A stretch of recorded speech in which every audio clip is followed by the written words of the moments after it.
Hi, I'm Daryl Urbanski, and welcome to the Best Business Podcast. My mission is to help create 200 new multi-millionaire business owners. How? You'll do better when you know better. In my interviews, you'll hear from self-made millionaires, seven-figure business owners, authors, and world-class experts sharing how they did it so you can too, without experiencing the same obstacles they did. Now, if you like this interview, please share it with a friend you think will benefit. They'll appreciate it, and I will as well. You can also connect with me on social media. Look for Daryl Urbanski, D-A-R-Y-L, Urban Ski, U-R-B-A-N-S-K-I, and add me so we can be friends.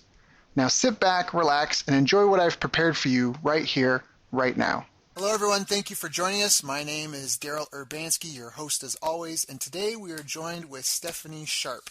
And I asked her to come speak with us today because, as you know, I set a goal to help create 200 new multimillionaire business owners. And all of our interviews are people like myself who have either generated millions of dollars, helped their clients make millions of dollars, or they are world class at some skill set relevant to building a business to the seven-figure mark and beyond. One thing we haven't talked much about is how do you exit your business? How do you handle that side of things? We've talked a little bit about buying businesses, but not about exiting one. And so I've asked Steph to be on the call today because she's been involved in $20 billion deals. She's worked with over 400 clients in every industry from professional and health services, utilities, ferry operations, technology, retail, food processing. And in her finest career, she's specialized in exit transactions with Goldman Sachs, Bank of America, CIBC Wood Grundy, as well as corporations, individuals, private equity funds, and venture capitalists. And her average deal is usually being between $1 million to $10 billion, that's a B, dollars. So over the last 20 years, she's trained hundreds of entrepreneurs, business owners, and professionals around the globe on how to successfully complete an exit transaction. And so today I've asked her to come here and talk with us a little bit and share some of her experiences and what she's learned. So Steph, thank you so much for joining us today. How are you doing? I'm doing great. Thank you for having me, Daryl. I always love talking with you, so I'm really looking forward to this. Yeah, we had a little bit of a runaway conversation before the call. We were going off on neuroeconomics and neuro leadership and neuropsychology and all that stuff, and we definitely get along really well, Steph. So thank you for your time today. So some of our listeners here, they might not have even thought about exiting their business, or for some of them it might be really, really relevant. But how did you first come about to it? I mean, I'm sure when you were a little girl, you weren't like, I want to do exit transactions when I grow up. So how did that come about? Well, it's funny, I think you probably hear this a lot from people, but you start out your life in business and you think you're on a track, and when you look back, you go, it was a track, but not the one I thought it was. That's right. So I grew up with small business. My family owned a few small businesses, and I owned small businesses very early, and ended up consulting with small business in restructuring. So people who wanted to expand, open new locations, launch new products, that type of thing. And that led me into investment banking and capital markets. So I was an investment banker for a decade, and that led me into negotiations. And because of my specialty in looking backwards, in exits, outsourcing, divestitures, IPOs, that type of thing, because of that background, when the province of British Columbia, which is where I live, started outsourcing major operations, parts of the government, they brought me in to lead the negotiations because they said, hey, you've got a really unusual and unique specialty, and we're exiting these businesses, even though it's government, but, we're exiting. We're no longer going to directly operate the ferries. The private sector is going to operate the ferries, that type of thing. Then they said, we need you to come in and negotiate that for us and tell us how to structure it. So, and that's sort of in a nutshell. That's how the deals progressed. And over time, I found a lot of people, whether they were in a one-person business or, a $10 billion a year business, really didn't understand the exit process, because how often do we exit? Right. It doesn't happen that often. Right. You have no experience. You have no hours. You talk about 10,000 hours to be proficient at something. You got 0 hours. You have no idea what you're doing or not doing, right? So, and even for yourself when you got into it, I mean, what were some of the early challenges that you had in handling these exits? Because, I mean, in the beginning you weren't as, you weren't as experienced as you are now, and you've been recruited for these big projects because you've obviously demonstrated yourself. So what were some of the biggest challenges that you had in putting together these exit transactions and the learning curve even? Oh, well, my first exit was economically driven. We'll put it nicely. I was an owner in a restaurant. We opened in July 1981, and by September 1981, so 2 months later, BC had gone from no unemployment to 11%, and interest rates jumped to 25%. Wow. And so the interesting thing with that business was we actually were breaking even, but there was a payment pending. It was an escrow. So there was the buyout of the restaurant was actually, we had a 2-stage buyout, right? Mm-hmm. Some money up front and then some money in December. And so all the shares were in escrow, which means we didn't really own them until we made the final payment. And we went and said, look, interest rates are insane. We'll pay you $1, and then we'll take over ownership of the restaurant because it's a big liability. It's a big risk, mm-hmm. right, in this economy. Mm-hmm. And the previous owners went, nah, we think you have to pay us anyway. And I said, look, you're going to have to take it into bankruptcy because you can't run it. Mm-hmm. And they said, no, we don't. I said, well, yeah, that's the way it works. So anyway, that was my first lesson in exits. We did end up walking away because they wanted a huge payout. And as I say, economically made no sense with right. 25% interest rates. Right. So did I know at that time that was setting me on a path to understanding more complex exits? No, I had no idea. But I learned a lot from that exercise. I think that was the first time I realized not all business people understand about owning a business and what right. it means. Well, and that's an important thing to talk about because a lot of people coin any term where they're quote unquote like self-employed or leading their own direction in their life, and that's it's such a it can be difficult, and it helps use other people's models. And I really like Robert Kiyosaki's model because he's got this quadrant, but he's got it's E, S, B, and I, and on the left hand side you've got and forgive me, I'm seeing it in my head, but the E stands for employee and the S stands for self-employed, and they're on one half. And on the other half is a B and an I, and the B stands for business and the other I stands for an investor. And the S stands for self-employed, and it speaks to what you're about to say. So, because if I hang out a shingle, if I'm a massage therapist, for example, and I put up some ads online and I get some clients to call me, I now say I have my own business. But really, I'm kind of just self-employed. Like I have a job and I employ myself with a number of different people, and that's kind of a business, but that's not like a full-fledged business as we know it. It's not a corporation. It's not.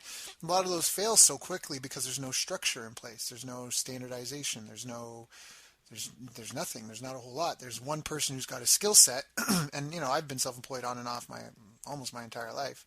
But I think that speaks to what you're talking about. Like they're good at what they do, but they're not good at, like you said, like the business. They don't know what they don't know. Essentially, is that making sense? I'm trying to not put words in your mouth, but I think it's important to differentiate. And Robert Kiyosaki, if you're just filling your hours and you're kind of self-employed, whereas a business, you can step in and out of that. You can buy and sell it. Almost like if you're a rental property landlord. That's quote unquote. That's like I was told that's a great way to study business law is because a rental property is an income-producing asset, like a business would be. And when you've got management in place, like there's a process. Hey, if there's the toilet's clogged, you call this number and you leave a message and we will fix it in 48 hours. You know what I mean? And like there's some sort of standardization and process in there. But a lot of people they are the business, and so they don't differentiate and they don't understand all the stuff that encompasses with it. And it's interesting that you say that because one of the things that I help people progress through is the 5 different types of businesses that people own. So you can own a charity, which is a business that you're running, but other people are funding you. Okay. Maybe mom and dad, maybe your spouse. Okay. Right? But you're losing money all the time.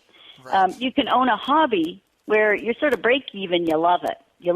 Right? That's why you're doing it. I mean, and the charity, usually you're doing it because there is a greater good or you love it, right? There's a passion there. The hobby is you're kind of breaking even, but you're not really making money, right? then you can own a job, which is what you're talking about, where basically I'm making the same as I'd make working for somebody else, except I got to run everything. Yep. And then you can own a basic business, which is non-transferable. In other words, nobody else can take it over. It's profitable, like a lot of dental offices, for instance, or consultancy practices or agencies. They're profitable, but nobody else can come in and do what you do because it's all in your head. And I think that was really what you were saying is you can't get out of that. There's no way out because it's not transferable. Right. And then there's the transferable business where you're growing and you're profitable and it's saleable. Right. Right. Yeah, I agree wholeheartedly. That's a really well. And so we kind of defined it, but so non-transferable business? Can we talk about that a little bit? So if someone's like, hey, I've got a consultancy, or how do I know if my business is transferable or not transferable? Can we talk about that a little bit? Like, sure. What are key things that you like that are right off the bat? You already mentioned a couple, but some more triggers that go, that's non-transferable. And what does somebody do if they're in a non-transferable business? Are they trapped? Are they condemned forever, or? No, we have no condemned people. There's always a way out. Yes. We just have to create it. And to be a little more serious about it, it used to be that you could get trapped, but with the internet, with technology today, there are so many ways out now. You do not have to be trapped anymore. That's awesome. Yeah, I mean it's a whole new world. It's very exciting actually. But not to get off topic, you want to know about non-transferability. So one of the things you mentioned that's critical, of course, is having systems, and we hear about that with the E-Myth, and we hear about that with, the Millionaire Consulting, and all of those type of things where we say, oh, we have, you have to have systems and processes, and that'll make you transferable. And to some extent that's true, although you can overdo it, and you can kill your profitability. Right? So you have to be cautious on the systems thing. But what is behind the message that you have to have systems is that what you really have to be able to do. Let me step back a second. What do people buy? Why do people buy a business? They buy a business not because they can make money in that business, but because they believe they can make money in that business. Right. Does that make sense to you? No, it does. It makes perfect sense. Right. And so what we need to have the business be transferable is we need to help them believe that. And how do we do that? We say, look, this is the way my business makes money. It's, here's how we price our products, or here's how we price our services. Here's how we drive profits at the different levels, right? Here's how we know we're going to be profitable. Here's how we make sure we have enough cash flow. And so being able to lay that out and teach other people how to do it, now it's transferable. And transferable, by the way, doesn't just mean you're going to sell it. You might be literally transferring it to a family member, to to a young professional or a younger person in your company, your management team. So it can be transferring in a number of different ways. But the fact is, you have to be able to teach it. It has to be repeatable. It can't be, well, I ask all these questions that are kind of in my head, and then I kind of put it together because I have 30 years experience, and, out comes the answer. Right. Because that's not transferable. Right. That's awesome. No, that's a really good definition. So then what are some of the problems? Like, you're right, so you're in an exit deal. What are some of the key critical, I guess we talked about, is it transferable or non-transferable? And that right off the bat, if you're brought in, so the government of Canada brings you in, or some corporation, or Goldman, or some investment bank, or you're dealing with a small business, because I know you deal with everyone across the spectrum. Somebody comes, they want to sell. So one of the first things you determine is what category of business that they have. And if they're non-transferable, then I guess they have to make it transferable. That's the first item on their to-do list, or? Absolutely right. So one of the areas I've become a real specialist in is called outsourcing, and it's preceded by what's called a carve-out. In other words, you have a big entity like a government or corporation, and they have a little small business they want to get rid of, right? They want someone else to run it. What is it? We have to define it, because it's not transferable, or you're not going to, let's put it this way, you could do all the paperwork and technically you've transferred it, but it won't be successful. Right. if you haven't defined what that is and how it's going to work. Right. Right. Because if it's not clear how that, we'll call it a business unit for the sake of lack of really good language for it, but if you don't know how that business itself is going to run on its own, what are you transferring? Yep. Right. That's not, it is, as I say, you can always do the paperwork, and we see lots of businesses that get, and I quote, sold, where the deal falls apart later, right? Because it wasn't transferable, because they weren't clear on what was being, right, how the business made money, how it was going to survive, how it was going to end up paying back the price. So for a lot of businesses today, it used to be that about 20% of deals in small and mid-sized businesses were financed by the owner, had a partial financing by the owner. Right. It's called an earnout, isn't it? It can be an earnout. It can be a number of different things. But yes, it's that type of structure. Right. Nowadays, it's 80%. Got it. And so 80% of businesses are financed by the business owner. Business sales are financed by the business owner because of changes in the capital markets. Yeah. Wow. And it's not going to get better because 50% of business owners today are saying they're going to retire within 7 years. So there's going to be a glut of businesses on the market. Right. So if you're not ready for that exit, if you don't have a business if you don't know how you're going to transfer that out, and you suddenly decide, I want out, maybe because of health or family situations, or, you just hit that point, or maybe you have something more exciting you want to do, you wake up in 3.5 years and you look around and you go, oh my gosh, look at all these other businesses for sale. How am I ever going to sell mine? Right. Because it's right. not And ready. Now you have to learn how to sell businesses. You have to learn the business of selling businesses, right? Yeah. And that's a whole different world. That is a whole different world. So for those of the people listening, an earnout, basically what that means is, and what we're talking about here is that there's such a lack of, I don't want to, correct me if I'm wrong in any way, but like a lack of confidence or a want of demonstration of the business's ability to perform. So when I said an earnout, basically what that means is that the owners get paid for their exit over time as the other person slowly steps in and kind of proves over time that, one, the business will continue to generate a profit, and two, that it is transferable, that it's not dependent on the owner. And so that's where you get into a lot of these situations where I'll go, all right, I'll buy your business for whatever, $100,000 or $500,000 or a couple million, but you have to run it with me and kind of hold the reins until I can take them over. And it's kind of a gradual handing off of priorities and tasks and all that. And at any point in time, depending, I guess, on the agreement you make, it sounds like the buyer can kind of just back away, and you might have spent a year already with them and gotten paid some money, but now you're stuck with the business still because they kind of backed out of the earnout. Is that kind of correct? Is that, again, correct me, because this isn't my field. That is one very common scenario, and usually it is within the 1 to 2 year mark. Really? When those ones fail. And so what happens quite often I've seen is people will say, oh, I've got these young people in, I'm going to transfer the business over, and everybody's excited, and they transfer the business over. The owner goes off and does charity work in Africa or flies around the world or goes and plays golf or whatever they're doing.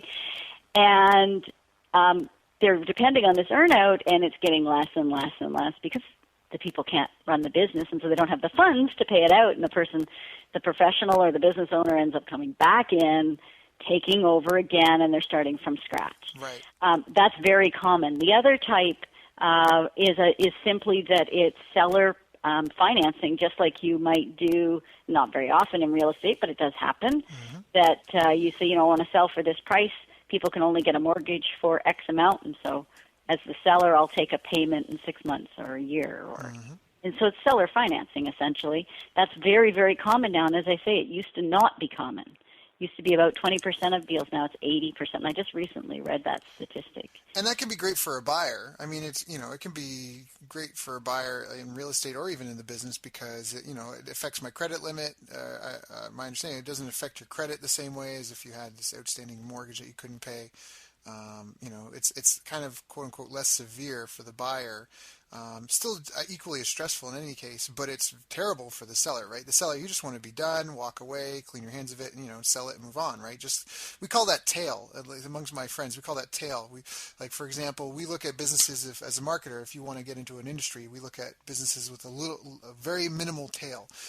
So, for example, you build someone a house and it collapses 7 years later, and you're liable because you did something faulty. That's tail. That's like stuff that can chase and haunt you later down the road.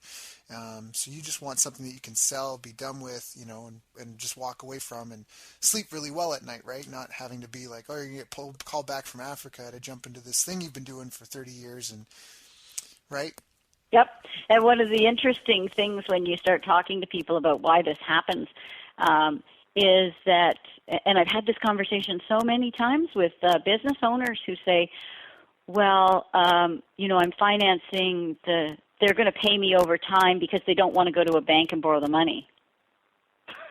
Right. I'm saying, why? Yeah. I mean, I know why they don't want to. They don't want to make that commitment, but I'm saying it's the same commitment to you, and yet you both view it as different.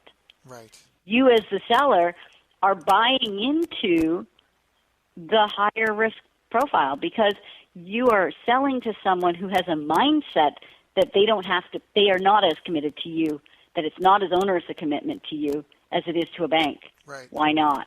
Right. Right? Yep. That is a mindset that I really try and work with people on. Not to say we never have seller financing. We can have, but the more transferable your business is, the more you can prove up. I'll tell you, there's more good capital out there looking to back the purchase of businesses than there are good businesses for sale right now. Right. And that's been true for 20 years. Right. You talk to capital markets people, they're like, we want to find good deals. We want to find good deals. What do they mean by good deals? They mean where they go in and look at the business and they have certainty that this next person can take it and run it profitably and grow it. Mm-hmm, mm-hmm, mm-hmm. Yeah, no, I agree. I agree wholeheartedly. I mean, that was something, I remember I was talking with Darren Hardy from Success Magazine and asking him, I'm talking with him, I forget where it came up, but he was talking about he got a chance to speak with Warren Buffett, and he asked him what one skill do you think has helped him in his career be so successful as an investor, and he said the ability to say no because of exactly that, because there's so many not good deals that you just have to sort through them. But let's talk again. Let's get back on track with talking about the exit. So, all right, we discovered that the business is non-transferable, so that means what? Like now, what do I have to do if I want to transfer my business? It's non-transferable. I have to find a way to teach it to someone else, or right. So sometimes it's simply a matter of sitting down. If you're talking about what I do with clients, for instance, sometimes it's simply a matter of sitting down with them and clarifying what their business model really is. What drives the profitability?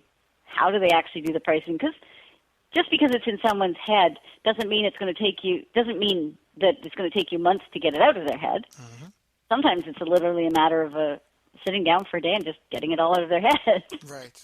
And it's amazing. Like, that's the difference between being able to sell your business and not sell your business. Is that one day? Yep. How much is that worth to you? Yeah, exactly. I can't sell my $2 million business because I won't sit down for a day with an expert, right? Yep. And then the other thing is that, yes, sometimes there is a teaching coaching component. I would call it more coaching, because if a business is not a charity or a hobby, if they're at the stage where it's more than a job, it's profitable. You've got a track record and a steady stream of business. I'm not in the position of really teaching those people. What I'm coaching them is to articulate all the aspects of the business and make it transferable. And sometimes if it's really at the stage where it's transitioned from a job to a business, in other words, maybe in the last few years it's really become profitable and really taken off. Mm-hmm. What we do is we say, okay, over the next 3 years, we're going to coach on creating the track record that gives the buyers or the financiers the comfort that this business is repeatable and that it's transferable. Because having that track record, having those, having everything documented in terms of financial results, monthly, quarterly, being able to look back at the plans and say, oh yeah, it worked out exactly like they planned, and so showing that you can do that, showing that you are teaching other people how to do that, and people being able to look back. That's called due diligence, right? They go into their due diligence, they look back, and they say, wow, this business is transferable. I get it. So when you're trying to make your business transferable, you have to think about, move yourself into the mind of someone that would be taking over. They're not going to be happy if you've just created something yesterday. Right. They want to see that this has happened over time. If it's a family member and you've been working together for 20 years, of course, it can sometimes just be a matter of putting the documentation together, like I was saying. But quite often, you're talking about people from outside or people not as closely related to you. You need to have a track record. So it's not unusual for people to spend a couple of years getting ready for an exit. Wow. Got it. Got it. And that can make the difference, by the way, of selling for $1 million or selling for $3 million. Right. Right, because I think it's the greater the confidence you can give a buyer. I mean, it's anything in marketing. That's why they say specificity is one of the most powerful things in copywriting, because the more specific you can be about the promises you're making and the results you're going to deliver, and the more proof you can provide of that, the more greater the confidence, which also means you can charge more money, because it's there's less risk. Yeah, that makes perfect sense. So, all right. So then where do you find a lot of people struggle? Like when these transactions, what tend to be the biggest sticking points for people? Yeah. Wow. I know. I open up the can of worms. That's a big question, Daryl. I know. I'm sorry. But I mean, for the people that are listening, if they're interested and intrigued, I mean, if you do so many of these, there's got to be, No, there are. There are some really big sticking points. So number one, is probably not having adequate financial records. I would say when I talk to investors and bankers, that's if they're looking at a range of value for a business, if they don't see good financial records, they're going to the low end of the range, or they're going to walk. Right. One or the other. Right. The second thing is, again, not having the other parts of the business clearly documented. And I'm not talking about writing a 300-page, operating manual. But if you have key customers, get it in writing. Mm-hmm. Especially if you have long-term contracts, you deal with somebody where you deliver something every month for years, throw it down on paper so people can see it's real and you've both agreed to it. Mm-hmm. Because when someone new comes into the situation, they don't know. Right. They don't know what the relationship is. They don't know what the expectations are. They don't know what it's based on. So that whole documentation piece is critical. The second thing I would say is a big sticking point is, often the business isn't, it's languishing. People, when they start thinking about selling, it's often they've thought about it, they leave it too long. And so what happens is they're not really investing in continuing to grow. They're kind of putting enough in to keep it limping along because in the back of their mind is, well, I'm going to sell it. And as time goes on, of course, the value actually starts deteriorating because they haven't been reinvesting for the growth because they're sitting there thinking, well, I'll probably take it out, so I don't want to start some big new initiative because maybe somebody won't want to buy that, or maybe I won't get my money back on it. So if you're going to, there's two aspects, I guess. So one sticking point is simply not having everything in place to have the business transferable. But the second is that once you've decided you want an exit plan, you need to act quickly. Okay. So you need to talk to an expert right away and find out, can I get the value I'm expecting? That's the number one thing you need to go and do, because if you can't get that value, you need a plan to get that value. Or you need to adjust your lifestyle for the fact that you're not going to get that value. Right. And most of the time, 80% of the time, the reason a deal falls apart is because of a pricing issue. Really? And pricing issue on the business or pricing issue within the business? No, on the business. So that's right. So they don't the valuation is out of whack. They're valuing their business at $1 million when realistically on paper it's only worth $100,000, because there's so much of that is in personal relationships or opportunity that's undeveloped yet. Is that correct? Yeah, typically a business is worth about a third to a half of what the owner thinks. And yeah, that's a common thing as well. I remember people saying that, businesses usually sell for multiple years' earnings. Is that, again, we're painting in really broad strokes here because there's industries, but for the most part, is that true? Is that something, if someone has a profitable business that's doing, I don't even know it, we'll say $500,000 a year, and they've got 5 years history of that, does that mean that, and it's transferable, is it realistic for them to expect a couple, multiples, or do you know, So it depends. So, a lot of people will tell you it's multiple of profitability, but the reality is it's actually multiple of free cash flow. So I know that sounds super technical, but it actually makes a lot of sense because your profit isn't your cash, right? We all know profits are not cash. Right. Because our profits have things like depreciation and all these non-cash things in them, right? Right. So our cash flow is how our buyer is going to pay off the loan to buy the business. Right.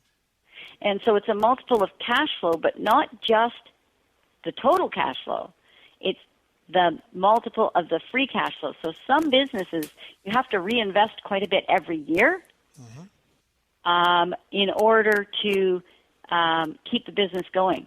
Maybe it's got very expensive capital equipment. You need to keep buying new equipment or whatever. And so you have to take that out of the cash flow number, because if you think about it, if I have to keep using my cash to just keep going, I can't use it to pay off how much I bought the business for, right? I can't use it to pay off my purchase price. Right.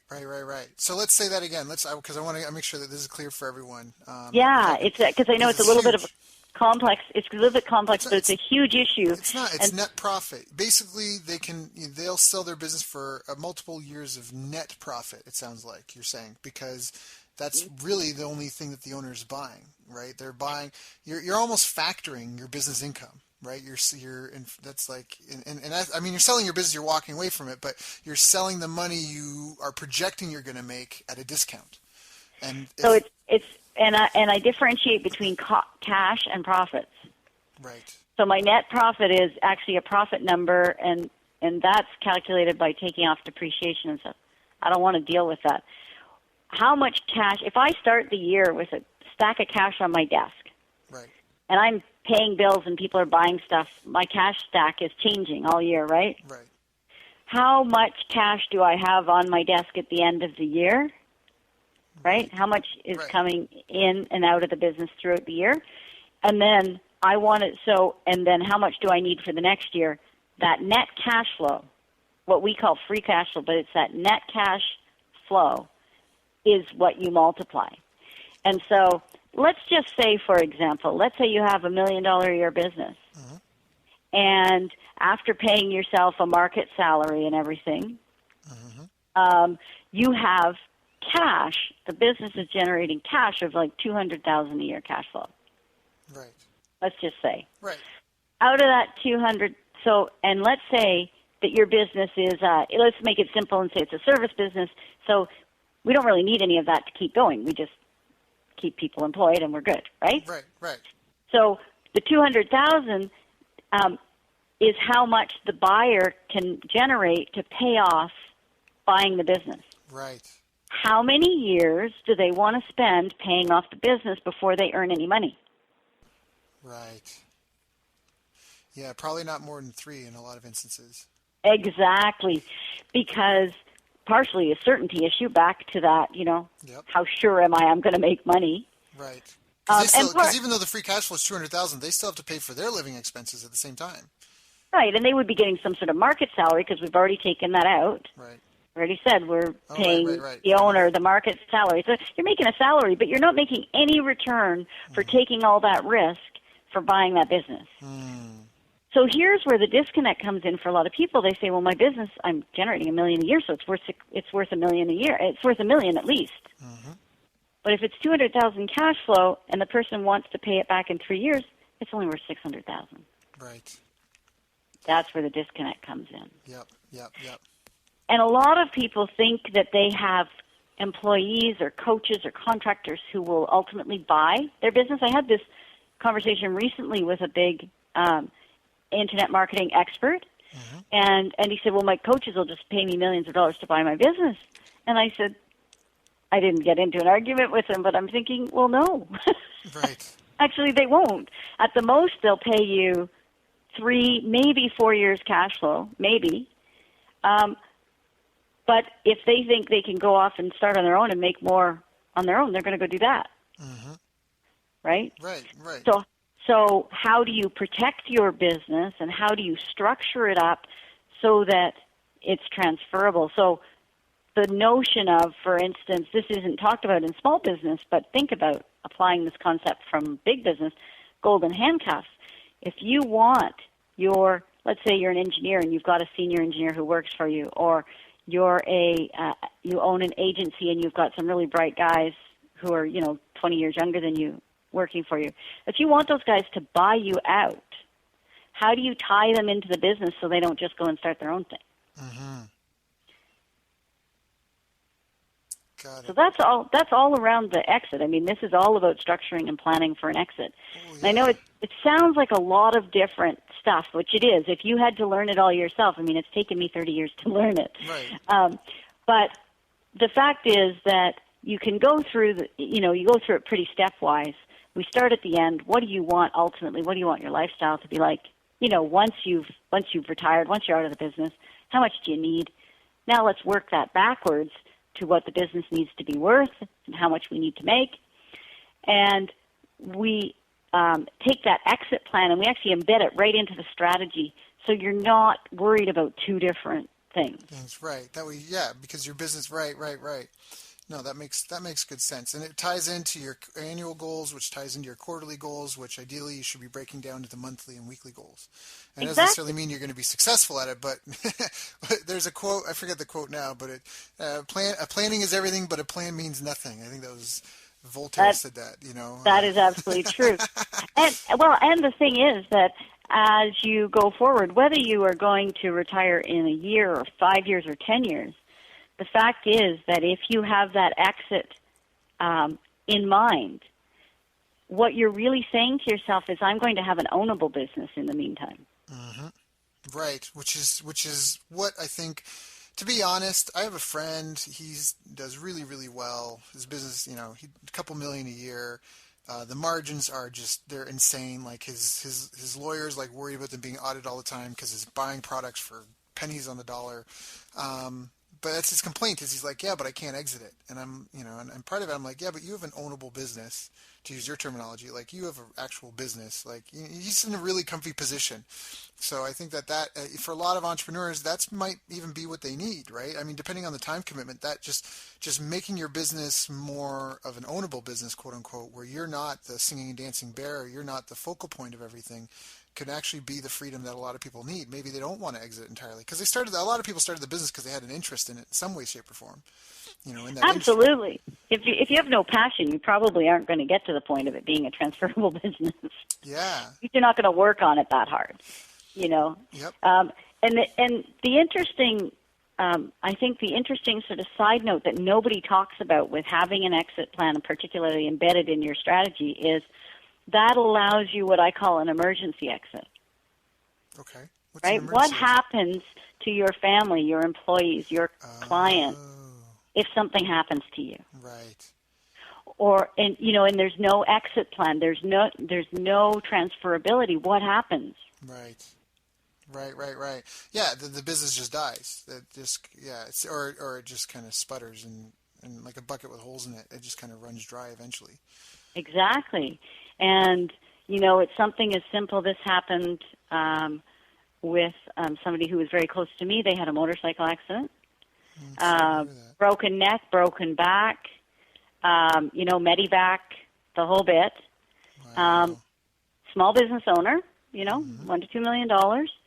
And everything revolved around him. Yep. And he was, in the hospital for weeks. Yep. And then not able to move for another, it was 10 weeks altogether, I think. Wow. And sure, he was on the phone, but on morphine. yeah. Which makes for interesting conversation, sure. Those are great meetings, but yeah. But you're not out selling. You're not out. You're not doing nearly the same rate of proposals. You're leaving your proposals to your staff, who you've never taught how to do that stuff. So the pricing is wacky. Yeah. So you come back. You've got unprofitable jobs. They've promised stuff you can't live up to. The books and the billing and everything is in disarray. Yep. And then you have to recover from that. Yeah. Talk about a setback. Well, and he was 60. Wow. And, it took him years to recover that because, 15 years to get there, and boom, in 6 months it deteriorated to almost nothing. Now, can I ask about where does an IPO fit into this? Because we're talking about exits and all this stuff, and I'm thinking like, hey, I know a couple of people that, they built a company and they either they got a bunch of VC capital and they hired an executive team, and then they backed out. Or they went public, and and apparently, from my understanding, I'm in Canada like you, and Canada and California, but most of my business career has been in Canada, and it's not as common, I don't think. At least, you know what I mean? In the business community, it doesn't seem like, anyways, for people to go IPO. But the success rate, from what I've heard, is like really, I don't want to say abysmal, but I just have heard that that's not necessarily a good exit strategy to go that route. There's not a lot of guarantees, and you have to have a really robust business to do that and do that well. Can you speak to that at all? Sure. That used to be, when I was an investment banker, that's what I did. And so IPO is definitely an exit option, and for a business that is transferable on steroids. Got it. And that's the problem, is if you aren't transferable to a private buyer, you sure aren't transferable to a public company. Right. And a lot of privately owned businesses, my view is with small businesses going public, it's part of a larger strategy to have a strategic buyer buy you out. And that's certainly one of the things that we looked at in terms of our strategies is we took these companies public not with the view to having them public forever, but having them bought out by someone else. Okay. So canola production company that got bought by ConAgra, a company that invented the flat plug, which you may not have seen, to be positioned to be bought out by actually now it's been a number of different buyers, but GE was our original target. Wait. So some businesses will organize themselves to go public, not because that's the exit, but because that credentializes the business for strategic buyers. No, because it bumps up their value. Got it. Oh. So they get bought out at a higher multiple. So even as a small business, first of all, it's capital to grow to a size where it's of interest to the bigger companies. Right. Okay. And then secondly, you get this multiple. So when you're private, even if, so I had a brain surgery company, even if they'd gone to Baxter right at day one and said, hey, do you want to buy us out? First of all, they were too small. They needed more capital to grow. But secondly, they would have got maybe, if they were lucky, 10 times earnings because of the growth potential, because their stuff was very innovative, right? Mm-hmm. But as a public company, the day they listed, they were at 17, and they just shot up from there. So when they got bought out by Baxter, they were a much higher multiple and a much higher value because they poured all this money into growth too. Got it. So often exits where you're bringing in other investors, so even things like licensing your product or service, franchising, those are all exits or partial exits. Right, because I know a lot of guys in the marketing space and coaches and people who are successful either at, I know people who are very successful sales trainers and all sorts of things, people who have been very, very successful in a certain vertical, right? So say, for example, you run, I don't know, we'll say hockey camps, and you just, run a multi-million-dollar business running one or two camps. They could franchise it. I know of some people do franchising, but with franchising comes a whole suite of regulatory issues and accounting issues to be aware of. And so I know some other people have taken that same avenue approach, but what they do is they just kind of package and sell what they do license it, essentially. Like you were saying, they license it out, and that way they don't really have a ton of, I don't think it's as thick, it's not as heavily regulated type thing, but they're still kind of being able to scale themselves and draw more income for the business. Now, that doesn't get them out of their original business, but if they build it up to a point where they wouldn't need the original businesses and they could close them and just live off the licensing, the money they make from the licensing. Or they could sell off the licensing cash stream. I mean, we've done that with companies too, where they've franchised, and a franchisor doesn't make much, right? The franchisee makes most of the money, but they also provide most of the financing. Right. So franchising is not only an exit, but it's also a financing vehicle. So the franchisor has got all these franchisees, paying them for the franchise rights. Right. And then you just... a good one here in Canada that's well known was, I think, A&W. I think went into a trust, a REIT, back when those were good. So it was publicly listed. People bought shares because they wanted the regular franchise fee stream, right? And so there's all different ways to get out of your. Actually, I have 17 ways to get out of a business. Really? 17. I know. Everybody thinks, well, I only have two choices. Yeah, that's buy 17. it or yeah. That's crazy. 17. Do you have that like in a checklist or something? Is there? I do. Do you have a URL we can send people to? That's a great... I should publish that. Well, you know what? I'll do that. Okay. And I'll send it to you. How's that? Okay. Yeah, that's fine. And people, they'll find it somewhere on our site. They can either email us and ask about it, or we'll put a link to your show notes to this once we get that set up. Yeah, because that would be just sometimes not knowing what your options are is also a big obstacle for people, right? Because they don't even know what they don't know, which is why getting on the phone with someone like you, like this, is so valuable. Because, I know even with my clients, you just right. The what is it?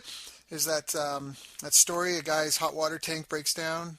And this isn't going to be true to hot water tank mechanics, but whatever. It breaks down. He calls the mechanic. Mechanic comes, takes a look at the hot water tank, goes, oh, that's the problem. Pulls out his hammer, knocks on it twice, and the thing kicks up, and he leaves. And then he's like, oh, I'll send you the bill in the mail. And okay, guy goes, okay. Later he gets a bill for $100, and the guy calls him up to complain, being like, hey, what's with the bill? $100? And he's like, oh, I'm sorry. Let me itemize that for you, because he's like, hey, all you did was hit it with a hammer. And so he's like, let me itemize that. And he gets a new bill. It's like hitting your hot water tank with a hammer, $1. Knowing where to hit, $99. And that's the power of expertise, right? Because you can spend so much time and energy going in the wrong. The lessons I've had to learn. And people feel like, why didn't you just tell me that? You mean I could have just saved the last 10 months of my life? What? So, anyways. And one of the things that I find both distressing and concerning from my perspective is that people get told they should go down a certain pathway, like franchising, like an IPO, whatever, and it doesn't suit them personally.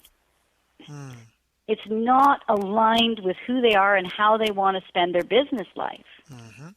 And so I believe, I'm very, as you know, very interested in behavioral finance. I believe that finance is actually all about people, because finance as a system doesn't exist anywhere in nature. Finance is very much a human construct, and it supports our life. And each of these exit choices mean living a different way during the exit period, during the transition, and afterwards. And so a part of the exit planning process is really, really critical. We haven't even touched on today, though, is about who you are, how you want to live, how you want to spend your time.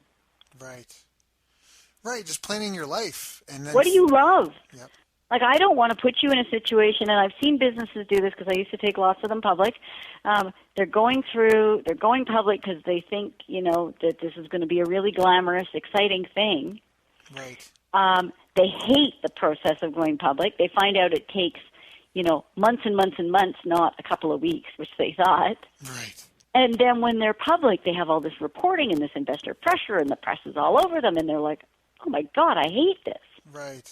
Like, what was I thinking? I had this business I loved, right, and now I'm doing this. Other people have taken that, and they love it. They're just like, yep, I'm all over it. Investor presentations, love it. I'm on the phone with those guys all the time. I'm good with that, right? I've got a really good CFO. He's pumping out reports, and I got a whole team making my products or delivering my services, and I'm good with that. but it's a different person. Hmm. You know, really works for some people, really doesn't for others. And nobody in investment banking will have that conversation with you. I will have that conversation with you. Right. But that's because you've seen the need and developed that expertise over time. Because so many people, they don't think about the end in mind. They don't think about they're focused on the wrong things, which kind of comes back to, like, sure, people want everything they can out of what they've got, but there's different types of income. There's physical income and there's psychic income. And that's kind of what you're describing. People go for the IPO because they think it's going to be this big glamorous thing that's going to make them a bazillionaire, and they think money is going to solve all their problems. And they realize, no. They've got a ton of physical income now, but the psychic income is shot. There's like none of the stuff that was rewarding them is there. And I've been in positions where the money was great, but it just wasn't enough. Like, you can only force yourself to do something you're not comfortable with so long before it has a huge impact on your life. I mean, even take a look at Japan. Single working women in Japan have the highest amount of disposable income, but Japan, a country as a whole, has the highest suicide rate in the world. And it's like, it's obviously, if money was happiness, then the suicide rate wouldn't be so high. And Yeah. it's because there's such an I lived in Japan for 3 years. There's just there's wonderful things. It's a beautiful country. I love it. But there's also like a lot of overcommitment to duty and responsibilities and, and social and just lots of like quote unquote shoulds that a lot of people feel trapped. And that's the only way out. So you have to have the physical and the psychic income. And that sounds like what you're talking about. So all right. So we talked about figuring out what type of business you have, making sure it's transferable, and then determining the type of exit that you want, and recognizing that it's probably going to be like a 1 year plus process of exiting. Is that correct? Absolutely. We have, I do put together, as I say, that emergency plan that's a 4 month process. Mm-hmm. But it's you're not getting highest and best value. Right. You're not going to get your top dollar. But you're going to get out with something, which is better than shutting the doors and walking away. Right. So I usually say to people, expect it's going to be a year. It takes you usually 3 or 4 months to really get your head around what you're selling. Right. Even with somebody leading you through it. Mm-hmm. Again, you can do it in a tense session and kind of, blitz through, but really wrapping your head around it and saying, where can I pull value? Where are all the pieces? A lot of people actually leave a lot of value on the table. Right. They don't understand the equipment they have or the customer list they have, the intrinsic value in those. I know a guy, that's all he wants. That's all he wants. For a lot of business he looks for, key equipment and customer list. That's all he wants, because if he can just buy that, he'll start his own business from scratch. Exactly. So you want to take that 3 or 4 months and really figure out with your experts around you what you're selling and what your liabilities are and all the rest of it, right? And then you want to spend some time putting the structures together that are going to take you through the process. And by that, I don't mean if you need to structure the business itself, it's a longer time frame. Mm-hmm. But structuring the selling process, taking a couple of months at least to sit down and say, who's going to buy? Right. When are they going to buy? How are they going to buy? How am I going to reach them? What am I going to say to them? Why are they going to buy? How much are they going to pay? Where are they going to get the money? Where am I going to get the money? Right. If you're doing some financing, what are my parameters? Having all that. So now, your first thing is get your business in shape. The second is now get your deal in shape. Right. Right, and then you have to start getting some attention and attract those people to the table. And that might be very simple because maybe it's your internal team and it's a matter of starting to have conversations with them. Or it may be more complex. Maybe you're going out to underwriters, or maybe you're going out to the VC community, or maybe you're, looking to get an external management team to leverage out, that type of thing. So, that attraction phase, if you want to get best value, you want to do it fast and well. Right? You want to get their attention, get the product in front of them, the product being your business, and close the deal. That means all your due diligence materials and everything have to already be ready before you talk to them. Right. You want to be running a process where you do not want to go out, talk to one person, they're interested, they're looking at your business, they spend a few weeks talking to you or months talking to you. Meanwhile, people are hearing your business is for sale. Now they're worried about buying from you. And then your employees maybe start looking for other jobs because they're not sure whether you're selling or not. And then that person walks from the table, and then you have to go find somebody else. You don't want that. Right. And that is what a lot of businesses experience. Right. Do you know the owners who try to sell their own business have a success rate of 5%? Wow. 1 in 20 who try to sell. And investment bankers, on average, close 40% of their deals successfully. Wow. My rate is 100%. Wow. I have never had a deal fail. I've had a deal delayed. I will say that with two deals delayed with market conditions. Right. One was delayed for a few weeks, so it hardly counts. The other one was delayed for a couple of years because markets really went down. Right. And is that because you're so detailed in the preliminary process? Like you get all the ducks in a row before you show up? Why would another investment banker, why would there be such a huge gap in between your performance and someone else's performance? The 3 top reasons deals fail: it's priced wrong, the terms are not acceptable to one side or the other, which is about expectations, right? And the there are surprises. The documentation doesn't support, or people come across surprises in the business that they're not expecting. Oh, God. I will not take a business out to market until all of that has been addressed. Right. Yeah. Which is good. I mean, it's clear accountability really is liberating. It's almost like the truth will set you free, but it's a matter of looking at all the corners of the business first before you have other people. I mean, it's like checking your work. It sounds like. I mean, and not to oversimplify what you do in any way compared to anyone else, but it sounds like you're just very thorough, and like you say, like you put yourself in on both. You're good at being. Are you a Gemini? It sounds like you're good at being on both sides. No, I'm Virgo, actually. Got it. But you're good at seeing both sides of the table, and just putting everything in a row in advance, making sure that, because I think there's a book, I forget what the book was called. I think it was called Built to Last, but it was talking about how basically wanting to avoid an earnout because they're tough, and like you said, they fail so often. You want to create a transferable business, solid documentation, really, really everything very, very clear, very comfortable for anyone that's looking at it. And what's difficult is because that also has to happen on top of your existing day-to-day relationships. And business on its own as is a fight. Like, that's why the Fortune 500, I think every 40 years, it's like every 40 or 50 years, it's like 80-90% of that list is all new names. Because, in business, it's chaos. There's a lot of turmoil, right? Things evolve and change. And so, it's important, I guess, it sounds like, to have a lot of documentation and clarity of what's existing and have just a really solid, stable business to get out of it. Now, I don't want to make it sound daunting or like scary, because I know I'm kind of building up to that, but it's like anything in your business, right? Sounds like you need to know what you're doing, what the root causes of things are, because that's the other problem you probably come across again too, and we might go over time, but hopefully you're okay. I'm good.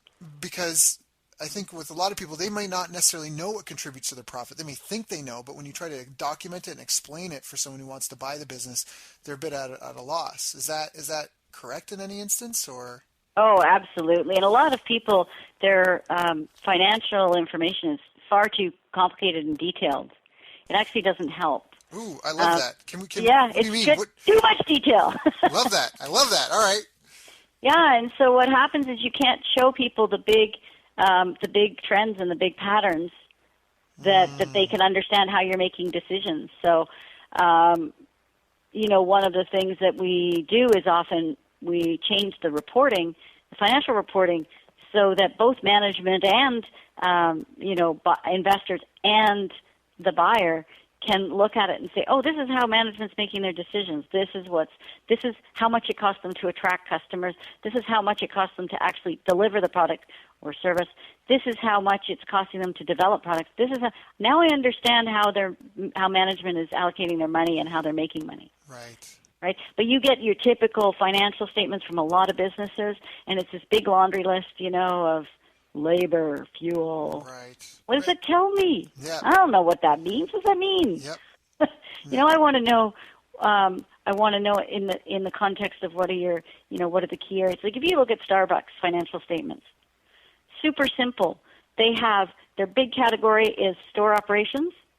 Okay. Boom. And that's what they call it. Like it says revenues, and that's the accounting term there, but it says store operations underneath. And you're like, I know instantly. Do you not have a picture in your head instantly of what those numbers are going to tell you? Right. They're going to tell you how many people are going in and ordering lattes, right? You know that. Right.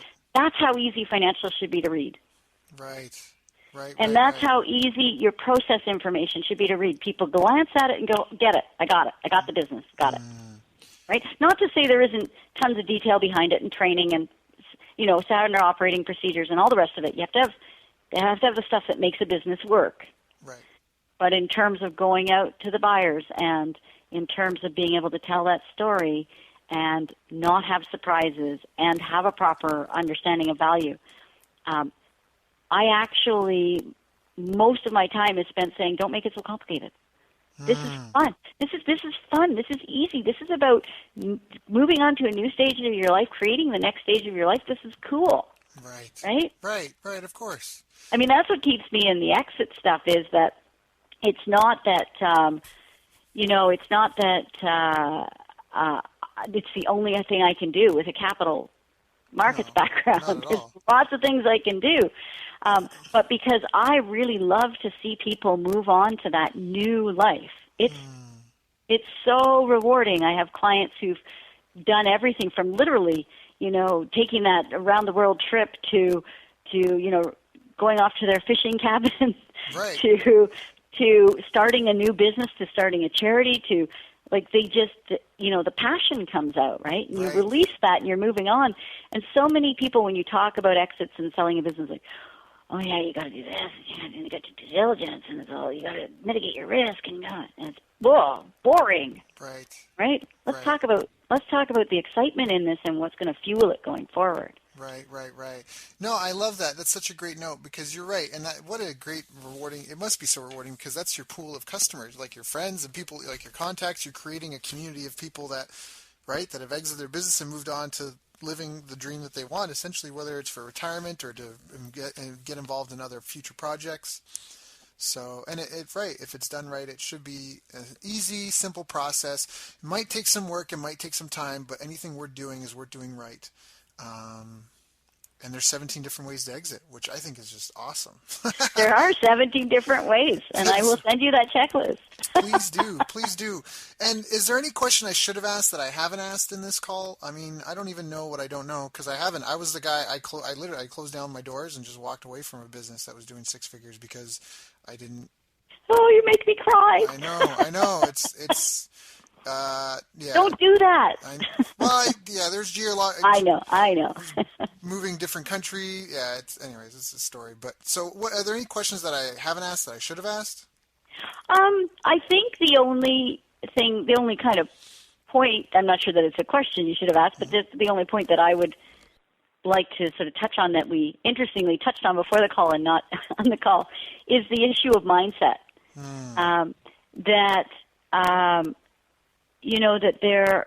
That really your psychological well-being, I guess you're talking about your psychic income, but your psychological well-being is so integrated with this whole process.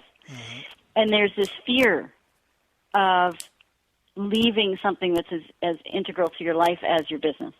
Right. And so quite often people will put it off, they'll procrastinate. I'll think about it. I really should think about it, but maybe later. Right? Right.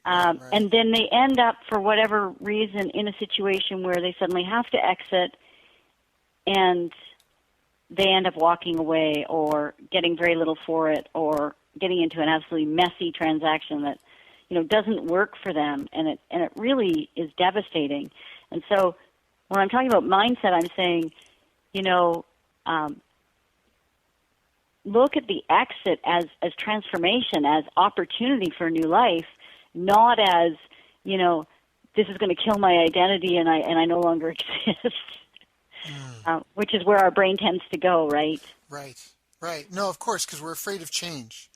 We're afraid, and what is fear? False evidence appearing real, F-E-A-R, fear, right? And that's just, we're afraid of the unknown. And it's easier to just do nothing, right? And just, we'll cross that bridge when we get there mentality. But this is something that sounds like there has to be deliberate planning, and it has to be part of your business strategy.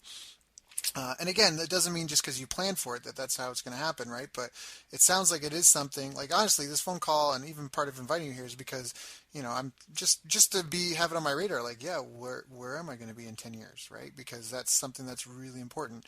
I think for everyone listening to this call, anyone involved in any sort of business, to think about, hey, what do I stick with this for 40 years, 30 years, 20 years? Am I selling it? If I want to sell it, what are some of the ways I want to sell it? And to begin with the end in mind. So, no, it's been a very, very informative, very, very powerful, very helpful call. I am so curious to see that 17 exit checklist. What are you working on these days? What are you excited about? What do you have going on? Well, of course, I'm always working with my clients who are in the process of exiting or exit planning. Mm-hmm. And that's very, very exciting. We've got a couple who are heading to IPO, funny enough. Wow. And also working on some new training for people. I think I was telling you before that people often find, in terms of transferability, getting their pricing structured in a sort of standard way, getting their profitability structured is a challenge. And so we're actually working on a whole pricing for service businesses tool that people can use, and they can just hop online and figure out what they should be pricing their services at, and what their profitability is if they do that, and what their payment options are, and then go from there. Got it. Yeah, I remember we talked about that. It's like a self-diagnostic tool that can people answer a bunch of questions, and you're working on it now, but it's going to spit out a report to tell them what they need to do to make sure before they come talk to you what they have to have ready. Is that correct? Yeah, and it's I'm working on it in conjunction with somebody else who her specialty is scaling businesses, because of course that's critical in what I do, right? We want to scale people up to be able to exit at the price they want. Right. And what she realized was missing, she's very good with processes and systematizing and scaling, but she didn't have any way to set the prices. How do I set prices consistently? And she said, because she works with agencies, web agencies and stuff, and she said, so I get them, so they all have nice systems and processes for doing, websites and SEO and whatever they're doing, but how do they price that? Right. And I said, well, I can help you with that. Right. And then we decided that would be a cool thing to collaborate on, so we've developed that with her. That's awesome. So yeah, we're going to be testing it next week. If someone wants to check that out, where do they go to find out about this? You keep asking me that. That is literally going to be going up in about a week and a half. Okay. And it'll be on your website, or? It will be on my website, okay. Yes, so millionaireexits.com. Okay. And the pricing tool will be up in about a week and a half. Got it. So go check out millionaireexits.com. That's plural, right? EXITS? Yes, so right. When you spell millionaire exits, you end up with 2 E's in the middle. Got it. Yes. That's true. Yes. The things you don't notice until you're typing later. Right. No, that's fine. So millionaireexits.com. Go check out the free tool. You should probably just even check it out anyways to compare with what an expert says you should be pricing your products at. Are you underpricing yourself? Are you overpricing your products and services? So I would definitely go check that out. And if someone wants to reach you, is that the best way, just to go to your website and find your contact info, or do you have an email or something, or? Steph at millionaireexits.com. Steph, STEPH at millionaireexits.com. That's the easy way. Awesome. Well, Steph, I really appreciate you sharing your wisdom and your experience and knowledge with us, and the tips. It's been very informative for me. It's perfect because we're just planning for the next quarter right now, and so it's just very, very timely. And I already know a couple of people that I'm actually going to refer to you, because I know that they're at a point where they need to talk to someone, and I'll be sure to drop your name. And I hope the people listening to this call have really taken notes and paid attention to it, because I think that is really important. I mean, 7 Habits of Highly Effective People, one of the key principles is start with the end in mind. I think that's huge with anything. You have to know where you're going. If you just got in your car and just drove, who knows where you'll end up. And you don't want to do that with your life or your retirement or your business. So I think it is important to think about how you want to exit. And that's why I want to know the 17-point checklist and figure that out. If you need to, email Steph. I'm sure she'll get you a copy of that, or get in touch with us if it's not already on the page with the show notes. And Steph, thank you so much for your time. I really appreciate you coming on here. And I just love talking with you. We just have a lot of fun. I know. I love talking with you too, Daryl, and I'm looking forward to our next conversation. Yeah. You make my day. Aw, thanks, Steph. You're awesome. You've reached the end of our interview. Now, first, let me thank you for listening. I appreciate and respect you more than you'll ever know. And now I'd like to ask you a couple of questions. First, what 3 lessons did you just learn? What 3 aha moments just jumped out at you? Second, what can you implement for yourself and your business in the next 24 hours? Third, what can you give to someone else to help you with, or give them to just do it for you? Whatever it is, remember, taking action is the secret sauce to results. Now, if you think this interview would be helpful for a friend, please give them a link to it. It'll help them and it'll help me too. I'd also like to invite you to help me find out more about the challenges you're facing, your dreams, your goals, and how I can help you overcome what's holding you back. We both do better when we know better, and your success is my success. So please reach out and interact. You can visit our website, bestbusinesscoach.ca for Canada or California, where I'm from and where I'm living. You're welcome to also try out one of our paid programs. You can find us on YouTube, Facebook, and pretty much every other social media channel you can think of. You should also subscribe to the podcast, and if you're enjoying them, please leave us a nice review. It really helps. That's all for now. Once again, thank you. Take care of yourself, and remember, the world needs the best business you can build. And I believe in you.